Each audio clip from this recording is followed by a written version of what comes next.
Bapak Ibu ya. Apa sih yang sesungguhnya kita boleh katakan tentang merubah persepsi? Ya, ini adalah satu tema yang saya rasa menjadi cukup menarik. Begini Bapak Ibu Saudaraku, saya mau boleh kita berkata dulu sebenarnya persepsi itu apa? Karena persepsi itu berbeda dengan resepsi Bapak Ibu ya. Kalau resepsi biasanya kalau kita kasih undangan ya, ulang tahun atau mungkin kita ke desa ya, biasanya kita boleh hadir, itu namanya resepsi Bapak Ibu ya. Tapi kita siap hari ini mau katakan apa itu ya? What is the persepsi? What is the perception? Dikatakan demikian, persepsi adalah cara seseorang melihat ya, memahami, menafsirkan dan memberi makna terhadap satu kenyataan atau peristiwa. Sehingga dikatakan demikian, dua orang dapat menghadapi fakta yang sama tetapi memiliki persepsi yang berbeda sehingga menghasilkan respon yang berbeda pula. Amin Bapak Ibu. Ini adalah persepsi ya, sekali lagi, bukan resepsi. Kalau resepsinya besok tanggal 8 Agustus Bapak Ibu ya. Dikatakan demikian di dalam bahasa Jawanya, karena hari ini sebenarnya Bapak Ibu ada teman daripada Bu Joko yang sebenarnya mau rawuh ya siang hari ini, dan beliau itu sudah sepuh sekali Mas ya, karena biasanya dia juga membantu kesehatan Bu Joko, dan kemarin itu sempat katakan ternyata Mbah ini mau datang ke gereja loh. Padahal dia pakai jilbab loh Bapak ya. Tapi dia katakan bagaimana nih nyambungnya Mang? Ternyata saat dia pijit-pijit gitu biasanya ya sama Bu Joko ya, dia katakan, Mbah itu sebenarnya gimana? Mbahnya itu kalau di lingkungan seperti apa? Wah saya itu nggak pernah mau kemana-mana, mau ikut ini itu nggak pernah. Ya loh, Mbahnya kan pakai jilbab. Enggak Bu, saya itu sebenarnya sudah lama saat ikut bos saya yang dulu. Saya itu 9 tahun, dia satu dibawa ke gereja. Jadi gerejanya gereja Katolik Om, di Purbayang. Wah, puji Tuhan. Mbahnya ini umurnya mungkin sudah hampir sekitar 70 tahun. Dia boleh dikatakan sebatang kara ya kalau saya berpikir. Dia orang asli dari Wonogiri, tetapi dia di sini istilahnya dia menyewa satu tempat yang kecil gitu Bapak Ibu ya, yang mungkin setiap bulan cuma murah Mbak 500.000 ya. Dia bilang ini untuk hidup setiap hari, dia juga untuk bertahan hidup, dia keliling kerupuk gitu ya. Dia bikin kerupuk, dia punya sepeda kecil butut gitu ya. Dia setiap hari lewat depan rumah saya. Nah, dan hari ini ya, saya juga belum tahu kalau mana kemarin Bu Joko bilang, Mbahnya jam 12 nanti itu mau ke rumah ya, mau ikut untuk ibadah. Haleluya, puji Tuhan Yesus. Akhirnya Bu Joko bilang, tolong ya nanti Pak Joko WA Mbahnya ini jam 11, jam 12. Oke. Saya WA bagi-bagi Mbah, nanti kalau jadi ke gereja, nanti jam 12 kita tunggu di rumah. Saya perlihatkan pada Bu Joko, Bu, ini saya sudah mem-WA. Tapi Bapak Ibu saya mau katakan, tapi centang satu Bapak Ibu. Aduh, ini kenapa ya? Apa mungkin masih tidur atau Mbahnya seperti apa? Ya Bu Joko itu mungkin sudah make up feel dia ya. Wah, namanya orang begini begitu ya. Wah, bisa saja begini begitu. Saya tuh bilang, Bu Joko, khotbah kita hari ini tuh kan tentang persepsi. Jangan kita melihat dari persepsi awal loh. Bisa jadi Mbahnya ini sakit, bisa nggak? Ya kan? Atau mungkin bagaimana sehingga dia saat itu belum bisa berkenan untuk ikut kami ke gereja. Sehingga Bapak Ibu, untuk kepentingan itulah saya itu membuat supaya dia itu bisa nyambung khotbah saya. Gitu loh maksudnya. Kenapa nomor 2 itu saya katakan begini, persepsi ini ku nopo toh Pak Joko? Mesti kan tanya gitu ya. Persepsi yo iku carane manungsa ndeleng. Ndeleng itu melihat Mas ya, melihat ya. Mangertosi ya. To understanding, untuk mengetahui ya, mangertosi, nerjemahke lan maringi makna marang sawijining kasunyatan utawa kedadean. Bisa disomong Mbak Desi Dok. Amin. Ya. Mas Muhammad mungkin ya si TikTok ngerti ya. Nah, soalnya kulino jargon karo main kalau dia ya. Tapi Bapak Ibu perlu tahu, kita sebagai orang Jawa, orang bilang ojo ninggal Jawa nih, meskipun beliaunya bukan asli Jawa loh Mas Andrew, tapi Mas Andrew dilahirkan di Jawa, amin. Dan artinya apa? Energi dan kebudayaan Jawa itu melekat kepada pribadinya. Bayangannya masih kan? Ya, karena ibu juga adalah berasal dari Ya, dari Solo dan juga dari Mangkunegaran. Ya, meskipun Bapak dari Manado, Bapak Ibu, ini untuk Mas Andrew. Tapi perlu saya kembali back to the culture supaya beliaunya nggak meninggalkan sejarah dan budaya. Jadi saben wong bisa duweni persepsi cara pandang sing beda. Mula tanggapane uga beda. Kanthi prasaja persepsi iku dudu kasunyatane. Nanging cara kita hamirsani lan mangertosi kasunyatan mau. Mbak, kira-kira mau aku dadi pamiwara, ketoke aku wis payu ya, Mbak ya. Payu. Oke. Ya, kurang ya, Mbak ya. Oke, ya. Jadi kalau promosi loh ya, Mas ya. Ya toh main musik iya, ya toh khotbah iya. Neng nompo apa dadi pambiwara, oke, gitu ya. Boleh Bu Joko? Nggak usah ya? Oke. Nah, jadi persepsi pada prinsipnya bukanlah kenyataan itu sendiri, melainkan apa? Cara kita untuk memandang kenyataan tersebut. Bapak Ibu? Loh, kan sudah kaget ya? Oke. Bapak, saya mau tanya ya. Kira-kira kalau saudara melihat persepsi tentang gambar ini bagaimana? Kalau menurut saya, Ya. ini hanya gambar. Oke. Gambar. Bisa jadi badannya yang sebelah kiri ke belakang, tapi persepsi kita anjing kepala dua. Namun sejarah kan nggak pernah membuktikan anjing kepala dua. Oke. Ini kan persepsinya Mas Adri. Oke, beri kemuliaan dulu untuk Tuhan Yesus. Saya mau yang di sebelah sini Bapak Ibu ya. Ini cerdas cermat tapi nggak mungkin ada gugat-gugatan seperti dulu. Amin. Ya, silakan. Kalau Mas Eko, ya. Mas Eko, gimana Mas persepsi Anda? Persepsinya Mas Andrew? Oke, ya, oke. Ya, gimana Mas? Ya, apakah betul? Anjing kepala dua. Berarti ini kelainan genetis ya Mas ya? Kelainan genetis bisa kemungkinan terjadi. Saya mau satu lagi.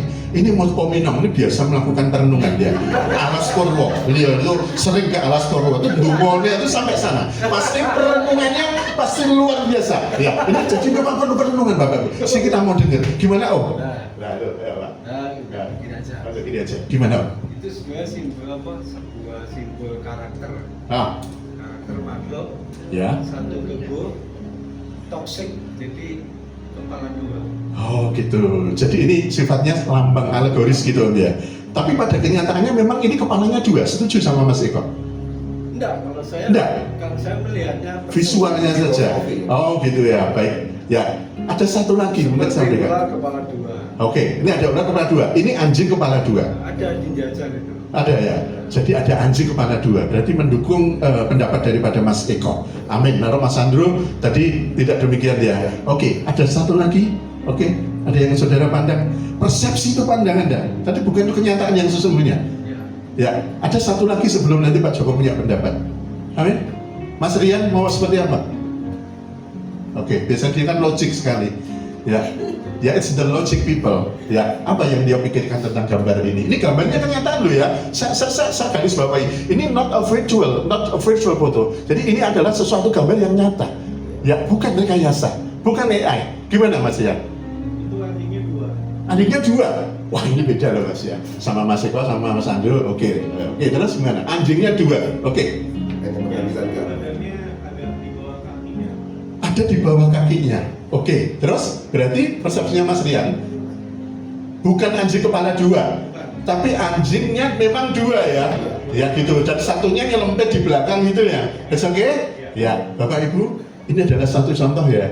Ya, bagaimana satu kenyataan Mbak ya, satu fakta yang sama. Persepsi Anda bisa beda-beda. Amin. Itu kan persepsi Anda untuk memandang sesuatu.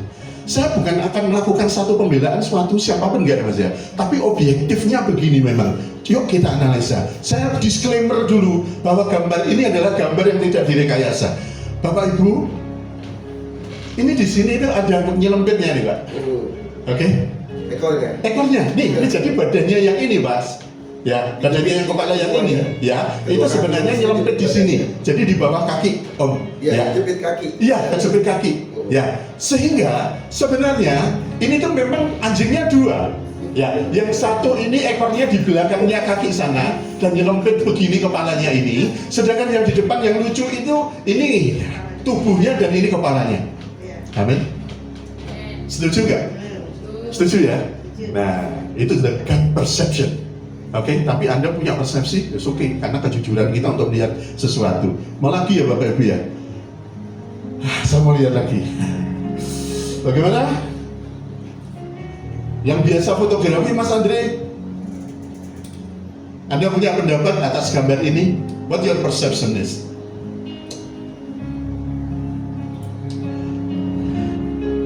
Apakah orang yang saat itu ada di satu ruang publik ini kakinya 3? Ya mungkin nggak ada jual sepatu, isinya 3, pasti 2. Ayo, bagaimana Bapak Ibu? Hah? Mas Andre? Ada 2 orang yang duduk berdampingan. Ada 2 orang yang duduk berdampingan. Dan berdampingan sangat rapat, dan yang satu terduduk dengan Bodi daripada orang yang punya merah ini ya, berkas merah ini, sebelahnya ada orang. Artinya memang 3 kaki ini yang satu menyilangkan kaki, gitu kan ya? It's okay. Ada satu lagi pembandingnya. Apakah setuju dengan Mas Andre? Setuju. Setuju? Setuju. Setuju semuanya? Kaki yang paling belakang ini adalah kaki kanan. Kaki kanan. Kaki kirinya di sebelah sana. Kaki saya di sebelah kanan. Oke, kita klarifikasi ya. Bu Joko kayaknya tadi begitu. Gimana Bu Joko punya pendapat lain? Biasanya dia kan, be quiet. Dia punya pendapat. Ya. Oke, gimana Bu Joko? Kelihatan kaki. Oh, kelihatannya. Maksudnya gimana kelihatan? Ini 2 orang atau 1 orang? 2 orang. 1 orang. 2 orang. Waduh, bukan 1 orang ya Bu Joko ya? Bukan. Ya, oke ya, clear ya. Kadang-kadang nanti saya diprotes di rumah sama Bu Joko. Ada urusan. Ini 2 orang ya Bapak Ibu ya. Ini, itu kakinya kan di sini ya. Ini ya. Nah, sedangkan yang ini, yang sebelahnya ini, dia posisinya menyerong gitu ya. Dan posisinya dia ada di posisi. Kebetulan kenapa mereka sepertinya berkaki 3? Mungkin dia bersaudara atau mungkin dia keluarga. Belinya sepatu itu sama-sama. Amin. Ya, coba kalau sepatunya lain, ya, that's not question for you. Gak ada yang harus dipertimbangkan atau kita ragukan, amin. Nah, jadi ini seperti Bapak Ibu ya. Ini adalah sesuatu supaya kita nggak ngantuk gitu ya Bapak Ibu ya. Nah, sekarang satu lagi Bapak Ibu. Waduh, ini gimana nih? Ya, ini orangnya tanpa kepala Bapak Ibu? Ya, tanpa kepala atau bagaimana? dia ngupet cermin itu. Ini dia di balik, kepalanya dia di balik cermin. Oh, ada Mas Andre masih serius dia. Badannya meluk cermin sini, jadi yang kelihatan hanya kepala. Nah, itulah persepsi Bapak Ibu. Jadi orang ini tuh beli cermin, Nah. ya, dan dia naik KRL Mas ya, Iya, dia naik dia ya. gitu. Nah, jadi dia tuh kebetulan posisinya dia kempit di tengah, ya Mas. Ya, dia tuh kepalanya ini kepala ke sana, sedangkan dia masih pegang ini di sini Bapak Ibu. Ini jelas lengkap posisinya. Jadi posisi yang terjadi di dalamnya adalah Bapak Ibu nggak setuju ya kalau orang ini akhirnya adalah orang yang tanpa kepala gitu ya. Tidak. Baik ya Bapak Ibu yang dikasihi Tuhan Yesus, terima kasih untuk semuanya ini. Jadi inilah yang dimaksud dengan persepsi. Oke? Persepsi itu sebenarnya bukan kenyataan yang sesungguhnya. Itu adalah cara pandang Anda tentang sesuatu hal, tentang kenyataan. Saya mau transformasikan. Juga sama pada saat engkau melihat orang lain. Pada saat engkau melihat pelayanan orang lain, engkau juga melihat pekerjaan orang lain. Ya, engkau juga melihat kondisi daripada kehidupan pekerjaan orang lain. Boleh apapun yang ada di sekitar Anda, kita mempunyai persepsi masing-masing terkait dengan itu. Tapi saya mau katakan, apakah tidak boleh kita mempunyai persepsi yang berbeda-beda? Ya boleh ya, tetapi kita yang saat hari ini boleh belajar adalah apa? Bukan persepsi Anda, bukan persepsi penjenengan, bukan persepsi dari semua, bukan persepsi Pak Joko, tapi kita mau belajar tentang bagaimana the God inside, bagaimana Allah kita punya persepsi, bagaimana Allah kita memandang sesuatu dalam kehidupan Anda. Apakah berbeda? Apakah sama dengan kita? Kita mau lihat dulu satu kisah yang sangat menarik, Pak Andreas. Pada saat kita boleh cerita tentang kisah ini Bapak Ibu, adalah kisah Petrus menyangkal Yesus. Amin. Kita akan melihat dulu dalam Lukas 22 ayatnya ke-54 sampai dengan ayatnya yang ke-62. Bapak Ibu Saudaraku yang mempunyai Alkitab, silahkan dibuka. Kita akan boleh belajar bersama tentang nats ini. Ya, mungkin Pak Andreas bisa menampilkan ayatnya. Saya bacakan dulu. Lukas pasalnya yang ke-22 ayatnya yang ke-62.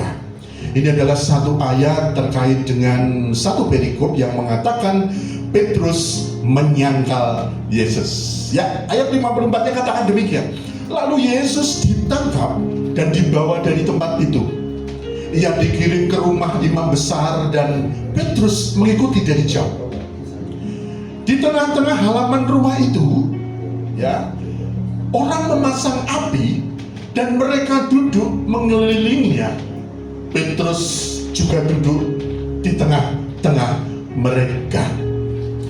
Seorang hamba perempuan melihat dia duduk di dekat api. Ia mengamat-amatinya lalu berkata, juga orang ini bersama-sama dengan dia. Tetapi Petrus menyangkal dan katanya, bukan, aku tidak kenal dia. Tidak berapa lama kemudian, seorang lain melihat dia lalu berkata, engkau juga seorang dari mereka. Tetapi Petrus berkata, bukan, aku tidak. Nadanya mulai semakin geram dia, ya, panik dia. Dan kira-kira sejam kemudian, seorang lain berkata dengan tegas, sungguh orang ini juga bersama-sama dengan dia, sebab ia juga orang Galilea. Bapak Ibu panik sekali ya, Petrusnya sudah demikian. Tetapi Petrus berkata, bukan, aku tidak tahu apa yang engkau katakan. Bapak Ibu, seketika itu juga, sementara ia berkata, berkokoklah ayam. Lalu berpalinglah Tuhan memandang Petrus. Saudara garis bawahi, lalu berpalinglah Tuhan memandang Petrus. Ya, ada satu kenyataan, ada satu pribadi. Ya, the God have a perception. Maka teringatlah Petrus di sini bahwa Tuhan telah berkata kepadanya, sebelum ayam berkokok pada hari ini, engkau telah menyangka kali menyangkal aku. Lalu ia pergi keluar dan menangis dengan sedihnya. Bapak Ibu sekalian, kita mau melihat satu kisah ini, ya. Satu kisah di mana saat seorang murid yang sangat dia cintai, seorang murid yang sangat dia kasihi, bahkan sebelum dia menyatakan untuk menyangkal Yesus, dia katakan di dalam Lukas 22 ayat yang ke-22-nya, pada saat dia ditanya, siapakah aku? Hanya seorang Petrus yang menyatakan, engkau adalah Mesias, yang juru selamat yang hidup. Yesus tahu. Inilah orang yang mempunyai pandangan yang benar tentang Yesus. Sehingga di dalam Matius 16 ayat yang ke-19 dikatakan bahwa kepadamu akan diberikan kunci kerajaan surga. Amin. Apa yang engkau ikat di bumi, maka akan terikat di surga. Apa yang engkau lepas di bumi, maka itu akan terlepas di surga. Perkataan ini adalah perkataan Yesus kepada seorang pribadi yang hebat yang bernama Petrus. Amin, Bapak Ibu. Lukas 22 ayat 22. Tapi malam hari itu, satu harapan besar dari seorang guru yang mengasihi muridnya, yang akan meletakkan dasar daripada keselamatan dia setelah dia meninggalkan kita untuk kembali ke rumah Bapa di surga, diletakkan pada satu pribadi yang namanya Petrus. Bapak Ibu dikasih Tuhan, malam itu saat Yesus ditangkap, maka Petrus ini tidak mengatakan bahwa Tuhan, bahwa aku rela untuk dipenjara, bahkan aku rela mati kalau seandainya Tuhan ditangkap, kalau Tuhan akan disalibkan, akulah orang yang pertama yang akan di depan. Pasang badan dia. Sering tidak kita seperti ini dalam hidup Bapak Ibu? Sering banget. Sering banget. Tapi kita mau belajar tentang Petrus. Pada saat kenyataan itu terjadi, yang terjadi apa Bapak Ibu? Ternyata ketakutan itu ada dalam dia. Ternyata dia berani menyangkal gurunya, dan dia mengatakan bahwa aku bukan bagian daripada Yesus, dan aku bukanlah muridnya dia, dan aku tidak mengenal dia. Ini yang terjadi. 3 kali dia menyangkal. Yang mau saya ingatkan pada Bapak Ibu, Yesus tidak terkejut ketika Petrus menyangkalnya, karena kegagalan Petrus bukanlah kejutan bagi Tuhan.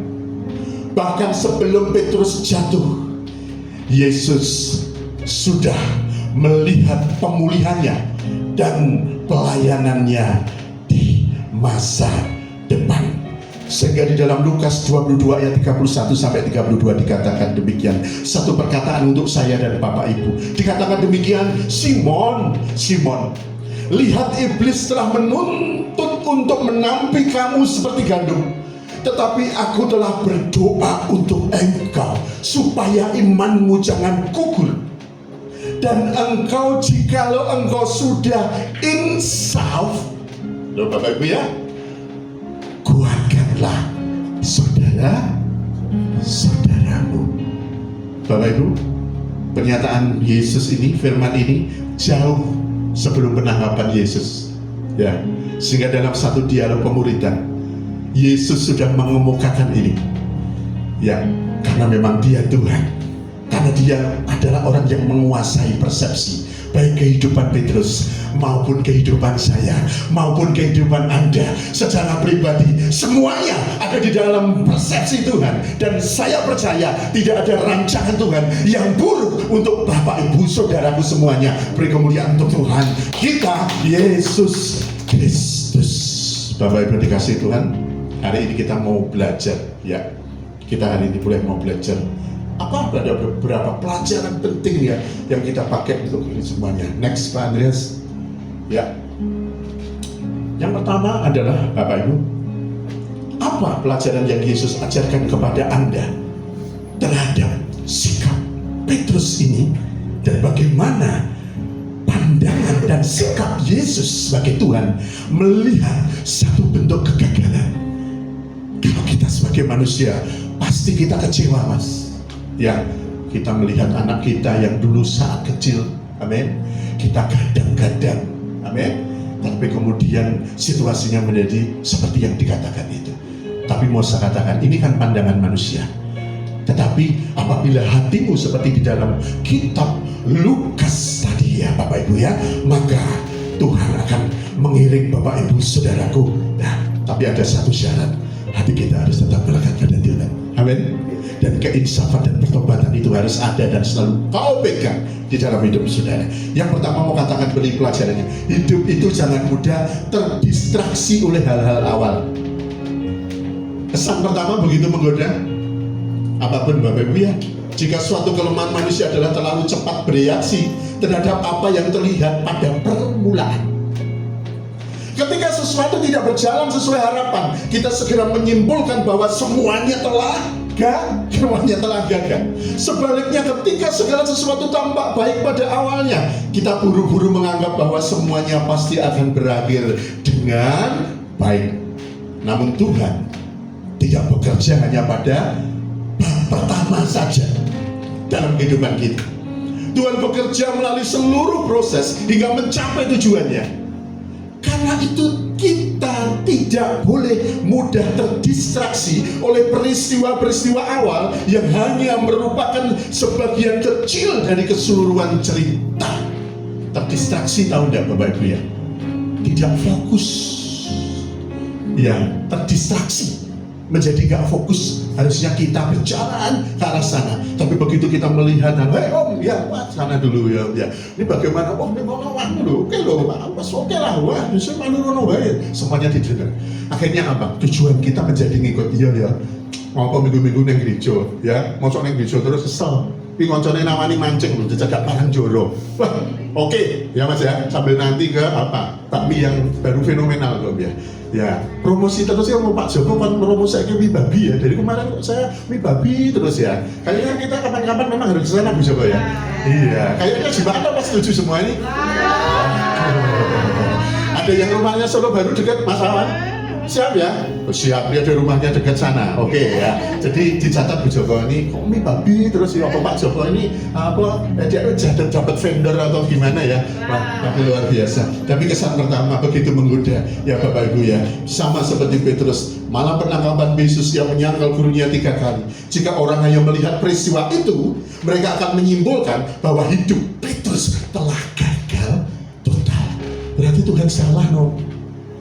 Ngapain meletakkan dia di dalam Matius 16 ayat 19? Dikatakan bahwa kunci kerajaan surga akan kuberikan kepadamu. Waduh, tugasnya mulia sekali. Ya, apa yang kau ikat di bumi, terikat di surga. Apa yang kau lepaskan di bumi, terlepas di surga. Wah, kedudukan Paulus, Bapak Ibu. Tapi, by the way, kita melihat peristiwa ini, kalau kita sebagai manusia gimana Om Zan? Gagal total gagal ya toh. Wis belitu gitu jelas kan gitu ya.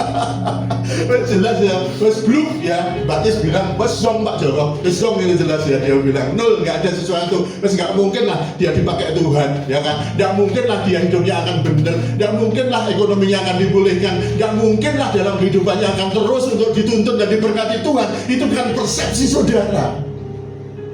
Sama ingatkan, ya apa iya kalau saudara sering seperti itu? Saudara sering mudah terdistraksi dengan hal-hal awal. Amin. Ada lagi yang kedua, jangan mudah reaktif atas kejadian yang Anda alami, tetapi endapkan dulu, simpan dulu, ya kan? Dan kita boleh selalu berdoa, Tuhan, Engkau pasti punya rencana yang terbaik atas hidupku. Bapak Ibu, tidak semua peristiwa yang kita alami itu harus langsung direspon dengan emosi atau kesimpulan yang tergesa-gesa. Apa yang tampak sebagai kegagalan hari ini bisa saja merupakan bagian dari rencana Tuhan yang lebih besar. Karena itu jangan mudah panik, jangan mudah kecewa, jangan mudah marah. Belajarlah untuk mengendapkan setiap kejadian di hadapan Tuhan, menunggu waktunya Tuhan, dan melihat bagaimana Dia menyelesaikan cerita hidup kita. Bapak Ibu, Maria Ibu Yesus memberi teladan ketika ia tidak langsung memahami semua yang terjadi. Tetapi dikatakan di dalam Lukas 2 ayat 19, Maria setelah dia didatangi oleh malaikat dan dia diberikan kabar sukacita untuk hidupnya, lalu Maria menyimpan segala perkara itu di dalam hatinya dan merenungkannya. Jadi kabeh itu dinepke dulu gitu loh, ya dinengke kalau orang Jawa ya. Disaring dulu, difiltrasi dulu, ya. Jangan terlalu cepat reaktif, ya. Jangan terlalu cepat minta untuk ini Bapak Ibu. Tetapi Maria menyimpan segala perkara itu di dalam hatinya dan merenungkannya. Pelajarannya apa? Jangan terlalu cepat bereaksi terhadap suatu peristiwa, sebab apa yang belum selesai hari ini belum tentu merupakan hasil akhirnya. Bapak Ibu, Tuhan seringkali baru memperlihatkan maksudnya di ujung perjalanan hidup kita. Dan saya boleh berpesan siang hari ini, jangan terburu-buru menyimpulkan pekerjaan Tuhan sebelum cerita itu selesai dalam kehidupan saudara. Amin. Bapak Ibu dikasih Tuhan, ya, pengen cepat selesai atau pengen cepat supaya selesainya ending story-nya bagus? Kau pengen dia cepat selesai Mas ya? Kau pengen cepat selesai? Karena lebih bergantung di hati kalau kelamaan. Oh, kalau kelamaan begitu ya. Tapi saya mau berpesan, sebelum kita kelamaan pun kita pengen segera itu, tapi dikatakan apabila engkau harus ada penginsafan, engkau adalah fase untuk bertobat. Karena di dalam pintu supaya apa? Saudara masuk di dalam persepsi dan rencana Tuhan. Tuhan. Dengan satu syarat, kita saling dulu.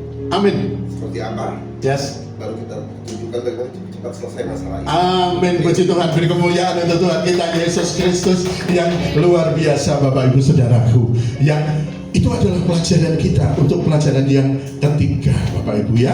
Demikian dikatakan. Next Pak Andreas. Bapak Ibu, sering kita melihat, dan ini sering selalu ya, saya katakan juga bahwa cara pandang Anda dengan cara pandang Allah itu berbeda. Jadi sepakatlah dengan cara pandang Allah. Dikatakan bahwa manusia itu sering menilai segala sesuatu berdasarkan apa yang tadi selalu ulang terlihat saat ini. Tapi Allah melihat tujuan akhir, rencana kekalnya. Apa yang menurut manusia adalah satu kegagalan, penundaan, dan penderitaan, bisa jadi merupakan bagian dari proses yang dipakai Tuhan untuk mendatangkan kebaikan. Karena itu ketika pemikiran kita berbeda dengan firman Tuhan, yang perlu diubah bukanlah kehendak Tuhan, melainkan cara pandang kita. Belajar sepakat dengan cara pandang Allah berarti mempercayai hikmatnya sekalipun kita belum memahami jalannya. Bapak Ibu, pelajarannya apa? Iman yang dewasa bukanlah memaksa Tuhan untuk mengikuti cara pandang Anda, melainkan merendahkan hati untuk melihat hidup kita dari sudut pandang Allah. Roma 12 katakan demikian. Jangan meminta Tuhan menyesuaikan diri dengan pikiran kita, tetapi biarlah pikiran kita diperbarui agar selaras dengan kehendaknya. Yang keempat, Pak Dres, yang ini selalu saya tekankan selalu dalam kepada jemaat ini. Bapak Ibu, dalam hidup ini yang terpenting adalah lihat endingnya, bukan awalnya, ya. Tapi saya mau katakan bukan berarti kita menghalau proses, ya. Kita mengeliminasi satu penghargaan kita atas proses, karena proses tidak terlepas dari awal dan akhir. Tapi siang hari ini saya mau katakan, lihat endingnya dan bukan kita melihat dari awalnya. Bapak Ibu, manusia seringkali terlalu cepat untuk menilai hidup dari apa yang terjadi. Tuhan tidak melihat hanya satu bab dalam hidup saudara, tetapi Dia melihat keseluruhan cerita sampai kepada tujuan akhirnya. Tadi dikatakan juga belajar dari kisah Petrus. Petrus memulai dengan penyangkalan, tetapi mengakhirinya dengan kesetiaan. Yusuf memulai dengan sumur dan penjara, tetapi berakhir di istana.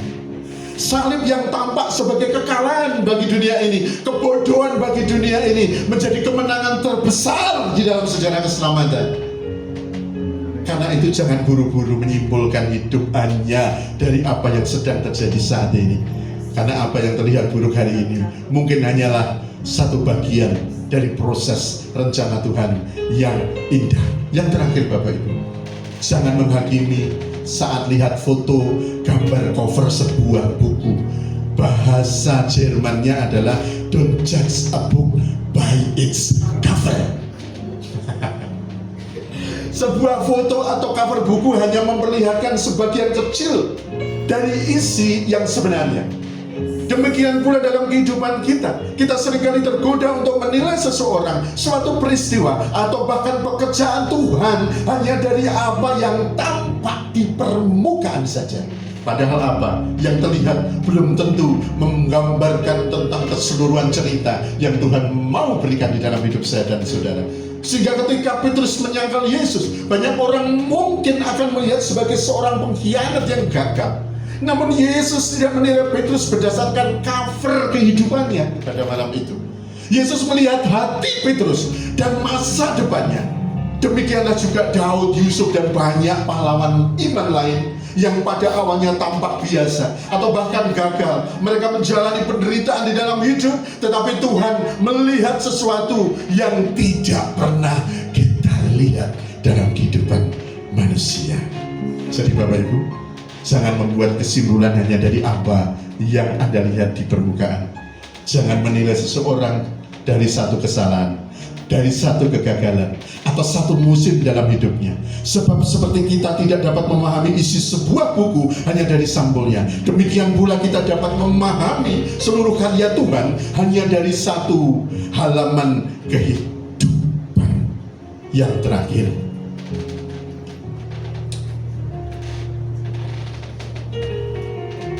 yang suka bola ya Bapak Ibu ya, outcome lebih penting daripada proses. Saya memberikan catatan teologis begini untuk yang keenam ini, bahwa ungkapan outcome lebih penting daripada proses ini perlu dipahami secara seimbang ya. Dalam perspektif Alkitab, proses dan hasil akhir sama-sama penting. Karena Tuhan memakai proses untuk membentuk karakter dan memakai hasil akhir untuk menyatakan kemuliaannya. Jadi maksudnya apa? Bukan mengabaikan proses, melainkan jangan terjebak pada kesulitan proses sehingga kita kehilangan pandangan akan tujuan akhir yang Tuhan rancangkan dalam hidup saya dan saudaraku. Saya menyimpulkan begini Bapak Ibu ya, untuk siang hari ini saya mohon kepada Tuhan, meteraikanlah semuanya ya Bapak. Kiranya jangan terburu-buru menilai hidup dari satu musim yang sedang berlalu. Apa yang tampak sebagai kegagalan di mata manusia seringkali hanyalah goresan awal dari karya agung Tuhan. Petrus telah jatuh, namun kasih Tuhan telah melihat pemulihannya. Ketika mata manusia hanya melihat air mata, Tuhan telah melihat mahkota. Amin. Sebab sang penulis agung belum selesai menulis kisah hidupku, dan di tangannya setiap luka dapat berubah menjadi kemuliaan untuk selama-lamanya. Beri kemuliaan untuk Tuhan kita Yesus Kristus yang luar biasa. Bapak Ibu, saya tutup siang hari ini dengan satu kisah pribadi saya. Bapak Ibu, kemarin sore saya beserta dengan Ibu Joko, saya beserta dengan Monik, saya beserta dengan Rian. Sebenarnya kemarin Rifa dengan Hani juga akan ikut ke Salatiga, Om. Nah, pada saat saya ikut ke Salatiga, saya bertemu dengan teman lama. Kalau Om San pasti tahu ya, saya ketemu salah seorang adiknya beliau yang kebetulan suaminya adalah teman saya ya. Dan teman saya ini adalah teman saya sejak SD, Om San. Jadi Om Gunawan itu namanya demikian. Itu adalah teman saya sejak masih SD, meskipun satu komplek. Tapi dulu kalau satu komplek kadang-kadang kan bisa 2-3 SD Mas. Saya tuh SD nomor 87 Joho, Jeket Lokananta itu ya. Sedangkan Om Gun itu SD 58 Kerten Om. Kan masih ada satu SD Tempur Sari. Jadi kami itu sejak kecil beda SD, tapi kalau pengajaran Kristen itu bersama dengan saya. Sehingga kami berteman sejak kecil Bu Joko ya. SMP kemudian dia di SMP Negeri 2. Saya yang saat itu ingin supaya bisa di SMP Negeri 1. Wah, SMP yang paling hebat di Solo. Tapi apa daya Mas, wong kita punya orang tua yang tidak mampu dalam kehidupan ekonomi. Bapak ibu saya seorang pegawai kecil, apa daya Om ya. Akhirnya meskipun saya di SD dijagokan, meskipun ranking 2 ya, sama kepala sekolah, waduh ya, tapi akhirnya apa? Nggak diterima. Wah, kecewa sekali ya. Akhirnya apa? Saya sekolah di SMP Kristen 2. Jadi depan RRI kan ada SMP Kristen Mas. Jadi saya tuh di depan pas tikungan itu sekarang sudah bubar Mas, karena tidak ada muridnya, sudah diakuisisi Mas. Itu. Jadi SD saja SMP sampai bubar loh Bapak Ibu ya. Nah kemudian saya puji Tuhan ketemu lagi di SMA 4, SMA-nya beliau juga. Jadi Om San ini adalah kakak angkatan saya di SMA 4. Dan saya adalah adik di generasi SMA angkatan tahun 87 ya. Mungkin angkatan yang sudah mengalami pertobatan.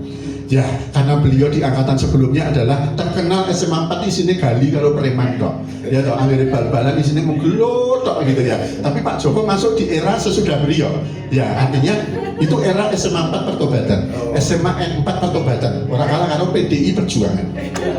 Ya, Bapak Ibu, saat saya masuk ya SMA di SMA 4, saya ketemu lagi dengan teman-teman dulu yang waktu saya bersama di SMP 1 ya.